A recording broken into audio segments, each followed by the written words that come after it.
9 de la mañana con 11 minutos, 9 con 11 para toda la región de Magallanes y la Antártica chilena a través de todas las plataformas de Polar Comunicaciones. En este BDR está con nosotros Manuel Ahumada Lillo, es el presidente nacional de la Central Clasista de Trabajadores, que tiene poquito más de un año de existencia. ¿Cómo estás, Manuel? Buenos días. Año y 2 meses. Un año, septiembre del 2018, Septiembre ¿no? del 2018. Estaba bueno el dato que tenía yo. Muy bueno. Ya, septiembre del 2018. Claro. ¿Por qué Central Clasista de Trabajadores?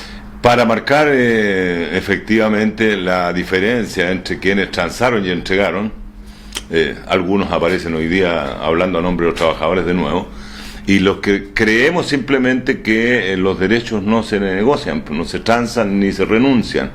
Lo establecemos basando en el principio histórico de lo que se vio en la televisión. Todos vieron lo que pasó en la dehesa hace algunos días. Sí, el domingo. Todos vieron lo que está pasando en el país entero. Hay dos clases: la que explota, la que es explotada. Entonces nosotros tomamos la posición de los explotados. Entonces es una posición dura en términos sindicales, yo diría, como la califican algunos, de intransigente, pero en poco más de un año el tiempo nos está dando la razón, ¿no? Sí, pero en sus escritos fundamentales dicen que ustedes se harán valer de cualquier forma de lucha, ¿no? Para conseguir los objetivos. Sin duda. Una forma de lucha es la huelga directa. Aquí en Punta Arenas, los trabajadores del Líder anteayer golpearon sus ollas y no atendieron público. Los trabajadores del Unimar se pararon sin autorización patronal, porque tendría por qué tenerla para movilizarse. Las formas de lucha son todas esas, todas aquellas. ¿La Armada también, Manuel? La forma armada de lucha obedece a un periodo de la sociedad. No creo que estemos en un periodo ni prerevolucionario ni revolucionario, pero quienes adscribimos al cambio de la sociedad, sin duda tenemos claro que los detentadores del poder hacen uso de formas armadas. A Gustavo le volaron los dos ojos por la forma armada que usa el Estado. ¿Cómo responde la población a eso? Hasta hoy día con peñascos. Yo creo que la gente debiera tener capacidad de defenderse en su integridad, pero sin duda las formas de lucha las va a dar la confrontación entre clases. No hay otra. Esa historia está escrito en la historia. Absolutamente. Viene desde los tiempos los romanos. Sí. La esclavitud pasó al periodo feudal con las mismas confrontaciones, de manera que no hay que temerla. Ahora, nosotros, cuando hablamos de las formas de lucha de los trabajadores, estamos claros: el paro, la movilización, la asamblea efectiva, la reunión para buscar soluciones y finalmente la negociación colectiva, también una forma de lucha. Ahora, de las barricadas, de los saqueos, hay actos que han sido muy violentos y que algunos se relacionan con las marchas pacíficas, porque las marchas terminan desembocan de repente en algunos territorios, en algunas partes, algunos días, en algunas marchas desembocan en actos violentos. ¿Lo justificas eso o no justifica la violencia, o crees que es respuesta del pueblo a una opresión? El actor Goic, que ha sido muy... Alejandro Goic, que ha participado mucho, dijo claramente lo siguiente: todas las marchas son pacíficas en su inicio, todas son desnaturalizadas por el actuar de la policía, un actuar enfermizo. Yo tengo la impresión de que aquí hay que exigir con firmeza la disolución del cuerpo carabinero en las condiciones que está. Por lo demás fue un cuerpo creado por un dictador, Ibáñez, porque hay situaciones que son impresentables. Pues. ¿Cómo se analiza? Si usted ve todas las noticias en el cuadro de hoy, por primera vez en años, decenas de años, nos empiezan a decir que hay un gran grupo de manifestantes pacíficos y un grupo de lumpen que asalta. Y ayer nos daban como el lumpen de la droga, ha virado. Sí. Bueno, la policía en todo el país, yo no he visto imágenes de Punta Arenas, pero las de Concepción son impresionantes. Decenas de autos cuyas patentes eran visibles sacaron mercadería de los locales saqueados. Sí. ¿Dónde están todos esos autos detenidos y dónde están todas las personas que se llevan la mercadería? Y te aparecen a goteritas. Nosotros creemos que los ciudadanos tienen pleno derecho a defenderse de la prepotencia policial, pues si las golpizas son impresionantes. Lo que hizo Amnistía Internacional fue decir abiertamente que en este país no se respeta ningún derecho. ¿Qué es lo que hace Human Rights Watch? Mediatiza, y el presidente de la República reúne. O sea, hoy día una ministra sale a decir, sí, perdóname la expresión, pero sí, mire, sí, le sacamos la cresta a la población, pero no es permanente. Aquí no hay una violación permanente de los derechos. Se violan de vez en cuando los derechos humanos. Es violación de derechos humanos. Entonces, las reacciones que hay, la población no está saqueando. La población, los marchistas, los trabajadores, los oficinistas, no salen a saquear. Y cuando hay saqueo, por favor, yo leo el Mercurio, yo leo mucho a la prensa de nuestro adversario de clase. Y en el suplemento del sábado del Mercurio, hace 2 semanas, sale un reportaje interesantísimo respecto a personas que participaban en saqueo. Y sabe usted, mucha de la gente que estuvo en los saqueos, la gente humilde, saqueó por hambre. ¿Dónde está el origen de la violencia? No por delincuencia. No hay delincuencia, ahí hay hambre. Hoy día escuchaba a varios colegas suyos en los canales de televisión nacionales condenamos la violencia, venga de donde venga. Cuidado, ¿por qué no condenaron la violencia en 30 años y antes también? Que no es violento que gente no pueda comer, no tenga derecho a acceso a los hospitales, no tenga posibilidad de ir a una posta para que lo atiendan dignamente. La violencia la pone el capital, la instala el capital para establecer sus marcos de dominación. Ahora, los marcos de dominación del capital empiezan a temblequear. Y cuidado, los trabajadores están olvidando, y el gran llamado nuestro hoy, todos los que marcharon aquí en Punta Arenas tienen que entender que el paso siguiente es generar organización. Esos trabajadores sin sindicatos tienen que hacer sindicatos. Los pobladores que no están participando en la Junta de Vecinos tienen que ir a la Junta de Vecinos. No nos olvidemos que aquí hace algunos años hubo una movilización maravillosa por el gas, pero después se diluyó. Y los resultados no son los mejores. Entonces, sin organización el pueblo va a seguir sufriendo, porque esta es un gallito fuerte entre los detentadores del poder, que son el capital, y una población absolutamente desprovista de derechos básicos, que lamentablemente ve que pasan y pasan los días, pero no hay soluciones a sus demandas. Manuel, ¿qué visión tienes de la CUT, de la Central Unitaria de Trabajadores, que acá ya no existe hace varios años, y al parecer esos viudos de la CUT o huérfanos de la CUT se acoplaron a la Central Clasista de Trabajadores? No precisamente. Ya, o algunos, ¿no? Claro, digamos, nosotros hemos recibido trabajadores de distintas áreas. Okay. No, sería muy pretencioso de la central tomar ese relevo que por lo demás no nos enorgullece. Yo quiero recordarte que yo fui vicepresidente de la CUT, primer vicepresidente, y la salida nuestra de la CUT obedece a hechos concretos. La CUT renunció, por ejemplo, a reivindicar una jornada de 8 horas que estaba en la plataforma de lucha del año 1988. La CUT renunció a la demanda de renacionalización de las riquezas básicas que habían sido quitadas durante la dictadura. Eso está en documentos escritos. No pueden decir, el rótulo que nos ponen a nosotros son dos: anti-CUT o anticomunistas. Pareciera que el que critica está marcado nomás. Yo creo que la CUT está pagando el precio por haber negociado los derechos de los trabajadores sin conversar con los trabajadores. La CUT aprobó la reforma del gobierno de la señora Bachelet. En la reforma del gobierno de la señora Bachelet se establecen los servicios mínimos, y hoy día la CUT llama a terminar con los servicios mínimos, que son procesos de la negociación colectiva, ¿no?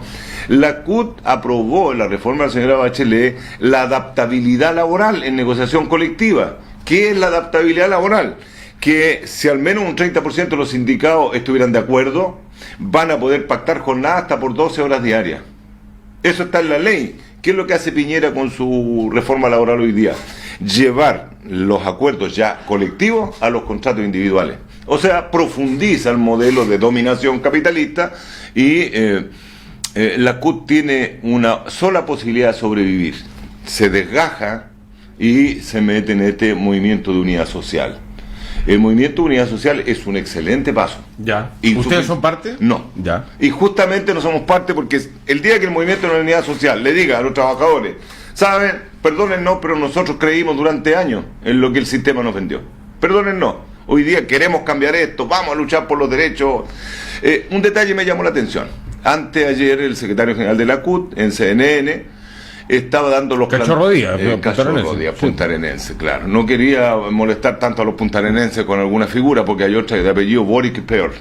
Pero respecto al secretario general de la CUT, él dice que la demanda de los trabajadores es pensión mínima, de 410.000 pesos y ingreso mínimo de 510.000. Sí, se lo vi en la entrevista. Claro, podría ser semántico, porque hace 3 días la CUT demandaba pensión mínima igual al ingreso mínimo. La Mesa Unidad Social, perdón. Pero no hay mucho vínculo entre la presidencia y la secretaría, al parecer. Hay diferencias profundas. Pero cuando tú haces acuerdos políticos sin solucionar algunas diferencias profundas, estás haciendo acuerdos al margen de lo que pueden pensar los trabajadores, y esos son despreciables, esos acuerdos políticos. Acuerdos de cúpula. Claro, despreciables, como se hagan. Si la democracia cristiana va a pactar con los comunistas para aceptar que el proyecto 40 horas ingrese en el Parlamento, que fue lo que pasó, porque pasó al Senado, y nadie le dice a los trabajadores qué mugre de proyecto es la que pasó al Senado, algo está mal. No puede el aceite con el vinagre unirse por un acto mágico solamente para hacerme creer que va a salir un sabor especial entre el aceite y el vinagre. Es una mezcla que no cuadra. Entonces, si tú no le hablas a la gente con verdad, ¿por qué esperas que la gente después te crea el discurso que le traes de redención? Porque hoy día hablan de redención los mismos que hasta hace un año atrás estaban pactando y acordando todo. Me imagino que tu opinión, sensación, feeling, como dicen algunos, respecto de la clase política no es de las mejores. La clase o hay política, algunos... no, la clase política está jugando el rol que el sistema le colocó. Ok. Punto. Nosotros hicimos una opinión el año 2017 respecto de este proyecto de ley de las 40 horas. Hicimos llegar 4 observaciones a todos los diputados. Ahora, hace 2 semanas atrás, don Gabriel Boric nos respondió diciendo que él agradecía lo que le habíamos mandado, pero que no lo podía considerar porque él no era miembro de la Comisión Trabajo. Lo que ya me parece una soberana estupidez, digamos, si él es diputado. Y la presidenta de su partido era, o el partido... Es la presidenta de la Comisión de Trabajo. Es la presidenta de la Comisión Trabajo. Sí, entonces, Gael Yemas. bueno, ahí está. Tú sabes que la ley, como fue aprobada, mantiene una norma que discrimina a más de 300.000 trabajadores y los deja fuera de la jornada de 40 horas. Hoy día el código actual. Pero ellos pareciera que no escucharon. Vinieron a Punta Arenas, sí, sí, a ella y Camila decir, Vallejo a presentar también en el sindicato de estibadores, donde estuvieron ustedes ayer, se juntaron ayer.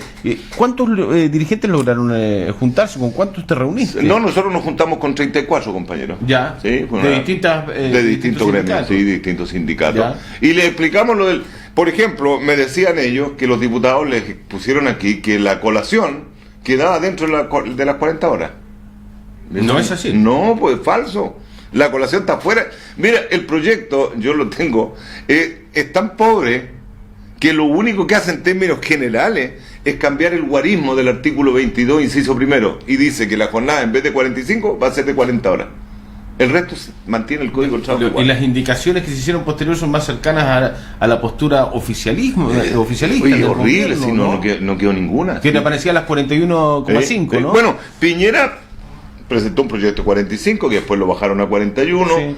Está esta cosita, la flexibilidad, que nos va a seguir penando, pero esa clase política es la misma que ha ignorado todas las demandas de los trabajadores. Yo no solo la crítica es hacia Boric, porque aquí hay 2 diputados, sino que a todo el arco, todo el espectro político. Nosotros hemos presentado desde siempre, desde nuestras confederaciones y hoy día la Central Clasista, hemos presentado demandas concretas de la base sindical. ¿Qué es lo que es indignante? Que no te pesquen, pues, si ni siquiera ese acuso recibo, que es la mínima norma de educación. Te dirijo una nota, tú me dices, mira, no podemos conversar porque tenemos los cupos. Okay. ¿Qué es lo que pide la Central Clasista de Trabajadores? ¿Cómo crees que...? Respecto a la jornada de 40 horas. Exactamente, y al sistema laboral en general de los trabajadores. Correcto. No, obviamente que la petición es el nuevo Código del Trabajo, porque con lo que hay no se puede, ¿no? Okay. Esa es la petición general. Okay. Pero respecto a la jornada, nosotros insistimos en que la jornada debe ser de 40 horas semanales, pero 8 horas por día. No más que eso. Y no más que eso. Y continuas. Porque si no le pones rótulo contiguo, la flexibilidad se va a instalar. Ya, y terminas trabajando el sábado todo el día también. Claro, ¿no? Pero las horas extras lo van a permitir hoy día. Ya. Y si no, va a tener 2 trabajos, porque con el sueldo que gana, junto con la jornada de 40 horas, el sueldo mínimo tiene que subir sobre 500.000 pesos líquidos. Esa es una cuestión que va aparejada. Pero también va la demanda de pago de locomoción y de colación por jornada, porque no nos pagan locomoción la mayoría de los establecimientos y no hay derecho a almuerzo. Tú con negociación colectiva ganas un bono para alimentarte. También planteamos la urgencia de que se establezca la gratificación garantizada como un hecho, no como un insumo para sumar remuneración. Hoy día te pagan el ingreso mínimo, 301 lucas, y te agregan el 25% de gratificación y te hacen un sueldo. Es absurdo, ¿te das cuenta? Entonces, esos elementos básicos son los que planteamos respecto de la jornada de trabajo. Pero también nos expresamos. Fíjate tú, la ley vengo leyéndola en el avión y hace días trabajando a petición de una compañera, la ley de la sala cuna. Ya. Lo más importante de la ley de la sala cuna es que está estableciendo la privatización del servicio a los niños. Así es. Mañana las salas cunas van a poder ir al colegio y va a lucrarse con la sala cuna. Entonces eso no es, por supuesto que debe ser rechazada. Algunos dicen que Chile cambió, otros dicen que este estallido no se veía venir. Otros dicen que el milagro chileno es que no haya estallado antes, ¿no? ¿Qué crees tú? ¿Te ha sorprendido además, aparte de tu visión respecto de lo que ha sucedido, te ha sorprendido que la gente siga en las calles, siga marchando después de 38 días, se cumplen 39 mañana? ¿Y qué crees que va a pasar? Bueno, primero, no nos sorprendió para nada. Yo diría que lo que único que nos llamó la atención es que demorara tanto. Este es la crónica de la muerte anunciada de García Márquez. Es tal el nivel de desesperación que la población reaccionó. Este enojo, los letreros. Fíjate que yo lo que más me llamó la atención, uno ve graffiti todos los días por año. Sí, claro. Pero bajó el volumen de grosería ¿tiene más contenido? De la coprolaria y tiene contenido, desde la renuncia de Piñera hasta las demandas que la gente ha expuesto. Entonces, pudiese mutar la masificación de la demanda, pero lo que no vuelve atrás es la forma en que la gente se expresó. Hay una pérdida del miedo que es muy importante. Nosotros vamos 2 o 3 veces por semana en Santiago, porque todos los días se marcha en Santiago hacia la Plaza Italia, y tú eres testigo de ambas cosas. Una, de la tranquilidad con la que se marcha y se conversa. 2, de la brutalidad de la policía, porque es brutalidad, no hay ni siquiera el anuncio. Antiguamente lo hacían, fíjate, era más increíble. En tiempo de dictadura pasaba un carro, un guanaco, con un megáfono y anunciando que si no disolvían la marcha te iban a...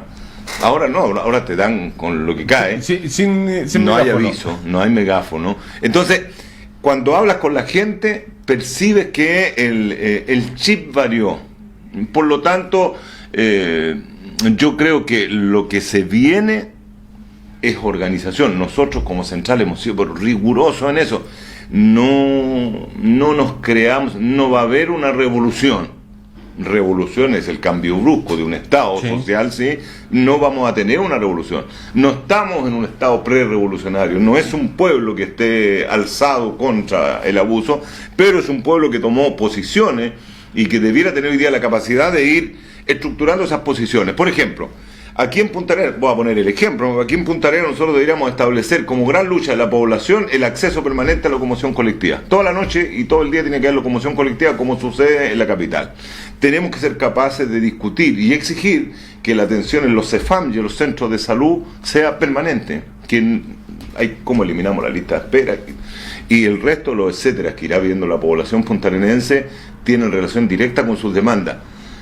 Cierro la idea con lo siguiente. Lo que cambió es que la gente entendió que sí debe expresar lo que requiere, ya no da más. Es la desesperación la que hizo que este pueblo saliera a gritarlo todo. Y la desesperación te lleva de repente a tirar un peñascazo. Yo no lo justifico, pero ¿cómo lo voy a criticar? ¿Cómo voy a criticar al gallo que no tiene para comer? Es imposible. Incluso hay parte... ¿qué piensas tú? Hay partes de la población que pueden no tener para comer, pero que leen, pero que se informan, que se han ido cultivando de la forma que puedan en algún momento, en algún espacio del día, porque conocieron a alguien, por un amigo, porque ingresaron a un sindicato, porque vino un tío y les dijo, mira, léete esto, o te empiezan a explicar, porque uno tiene la sensación de que el pueblo se dejó de educar en algún momento por parte del Estado, se ha ido reeducando en el último tiempo, o este periodo de estallido social también ha servido para eso. Yo creo que se retroalimentan ambas posiciones. Voy a decirlo con franqueza, si nosotros en la capital tuviésemos la posibilidad de conversar tan honestamente como lo hacemos contigo ahora, podrían ser millones de trabajadores los que pudiéramos educar. La discriminación y el sectarismo, la censura en los medios de comunicación es permanente, por lo tanto la población no tenía acceso. Yo he venido para acá, hasta, no sé, por más de 30 años ya, y nunca encontramos una puerta cerrada, nunca, y la única vez que tuvimos problemas fue aquí mismo porque no había luz. O sea, ¿qué le dice uno a alguien? No cerraron la puerta, estamos en, no sé, pues no discriminan, hay censura. Entonces, esto que aquí se ve tan abierto no se vive en el resto del país, no es así, lamentablemente. En la capital tú estás ignorado por esa ignorancia del sistema, te llevó a desarrollar instrumentos distintos. Nosotros trabajamos en la calle con folletos educativos. Yo tengo la impresión que hay Mon Laferte, por nombrar a una, Jorge González, por nombrar a otro, hay una serie de artistas íconos, incluso el Álvaro Enrique con algunas posiciones, aunque mucho más, pero son íconos de una juventud y una adultez joven que empezaron a tener posición social.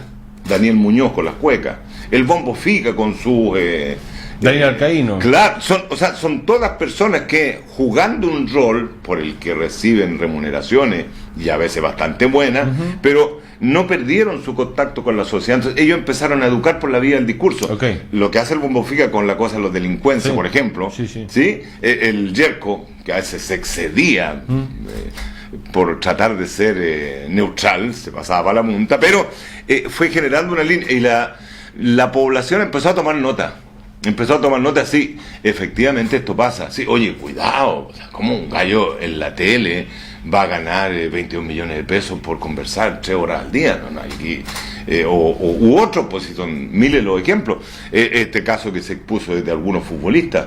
Transparentar la realidad. Absoluta. Esa es educar. En la medida que empezaste a educar a la población se dio cuenta. A ver, cuidado, te voy a dar un ejemplo para graficarlo todo. Hay una reforma laboral del gobierno de Piñera en el Parlamento hoy día. Nadie habla de esa reforma laboral. Esa reforma establece que un derecho que han tenido los trabajadores por decenas de años en el país va a ser eliminado. ¿Cuál es? El derecho al cambio de uniforme. Cuando tú llegas a tu trabajo, tú marcas y tienes una tolerancia de 10 minutos para cambiar tu uniforme y volver al puesto de trabajo. Eso lo quitan. La reforma laboral de Piñera lo saca. Entonces, nadie lo sabe, nadie lo comenta. Yo lo digo en la reunión. No, pero, bueno, es un derecho que se va a perder. Las horas extras, tú trabajas horas extras, la ley permite que te diga a tu empleador, ¿sabes que no te voy a pagar la plata de la hora extra? Te voy a dar 3 días libres por las horas que acumulaste. No, pues yo quiero la plata. No, pues, de acuerdo de parte. Yo digo que te toman los 3 días de descanso. Y viene la reforma.